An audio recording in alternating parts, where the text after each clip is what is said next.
अगर आप न्यूज़ देख रहे हैं तो आपने G7 समिट का नाम जरूर सुना होगा, लेकिन आखिर ये G7 है क्या? और इंडिया इसका मेंबर ना होते हुए भी हर साल इस समिट में क्यों दिखाई देता है? चलिए सिर्फ 2 मिनट में समझते हैं। G7 का फुल फॉर्म है ग्रुप ऑफ सेवन। इसमें दुनिया की 7 सबसे बड़ी डेवलप्ड इकोनॉमी शामिल हैं। ये हैं United states, Canada, United kingdom, France, Germany, Italy और जापान।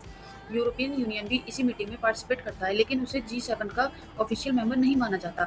G7 की शुरुआत 1975 में फ्रांस में हुई थी। उस टाइम सिर्फ 6 कंट्रीज थी जो ग्लोबल इकोनॉमिक क्राइसिस पर बात करने के लिए मिली थी। अगले साल कनाडा भी ज्वाइन कर गया और तब से ये ग्रुप ऑफ सेवन यानी G7 बन गया।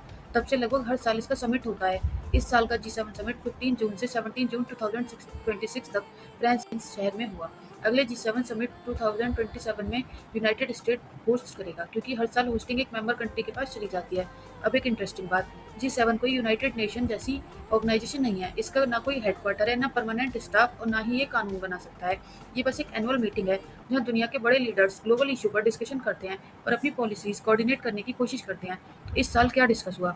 सबसे बड़ा टॉपिक था रिसेंटली हुआ यूएस ईरान पीस एग्रीमेंट और इसका मिडिल ईस्ट और ऑयल मार्केट पर क्या इम्पैक्ट पड़ेगा।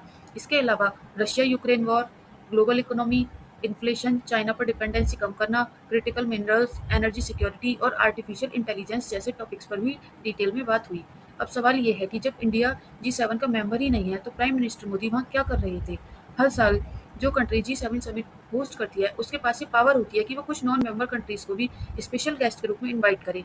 ये कंट्रीज डिस्कशन में पार्टिसिपेट कर सकती हैं, लेकिन G7 की परमानेंट मेंबर नहीं बनती। इंडिया को ऑफिशियली हर साल इनवाइट करना जरूरी नहीं होता, लेकिन 2019 से लेकर अब तक इंडिया को हर G7 समिट में बुलाया गया है। इसका रीजन है कि इंडिया की तेजी से बढ़ती इकोनॉमी, स्ट्रेटेजिक इंपोर्टेंस और ग्लोबल लेवल पर बढ़ता इन्फ्लुएंस। इसलिए आज इंडिया G7 का मेंबर नहीं है, लेकिन एक रेगुलर गेस्ट जरूर बन चुका है। और इसी वजह से G7 समिट की हेडलाइंस में इंडिया का नाम भी बार बार देखने को मिलता है। ऐसी जानकारी के लिए फॉलो करें।